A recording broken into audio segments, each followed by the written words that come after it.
Asik, yeah, alhamdulillah. Reaksi Vicky Triprastio saat lagu Rungkat ciptaannya dibawakan Putri Aryani di Istana Negara. Lagu Rungkat karya seniman kondang Vicky Triprastio mengguncang Istana Negara saat digelar upacara HUT RI ke-78 pada Kamis 17 Agustus hari ini.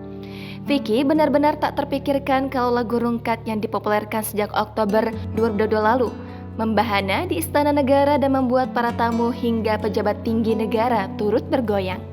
Dalam unggahan akun Instagram pribadinya, beribu ucapan syukur dan terima kasih disampaikan Vicky Triprastio atas atensi memilih lagu Rungkat di momen Hari Kemerdekaan. Vicky menyampaikan terima kasih kepada Presiden Jokowi dan seluruh masyarakat Indonesia yang selalu memberikan dukungan pada karyanya. Apalagi sebuah karya sederhana yang ia ciptakan dan nyanyikan tepat 1 tahun lalu, yakni 27 Agustus 2022. Kemudian tahun ini bagaikan sebuah kado ulang tahun Rungkat ketika dibawakan Putri Aryani di Istana Negara. Tak lupa, Vicky juga menyampaikan terima kasih kepada pembawa lagu Rungkat saat itu, yakni Putri Aryani, pemegang Golden Buzzer American Got Talent 2023. Di akhir kalimat, Vicky mengucapkan Dirgahayu Indonesia yang memasuki usia kemerdekaan ke-78 tahun.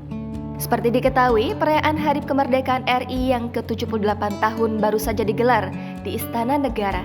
Perayaan demi perayaan di Istana Negara sukses digelar, termasuk upacara bendera.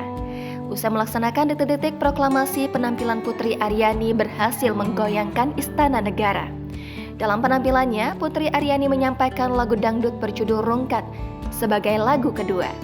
Ia menyanyikan lagu tersebut sambil memainkan piano yang sudah menjadi ciri khasnya. Selain itu, Putri Aryani juga diiringi oleh musik dari Gita Bahana Nusantara. Ketika Putri Aryani mulai menyanyikan lagu itu, para tamu undangan tumpah ruah ke area depan mimbar kehormatan. Semua nampak asyik bergoyang termasuk Ibu Negara Iriana Joko Widodo.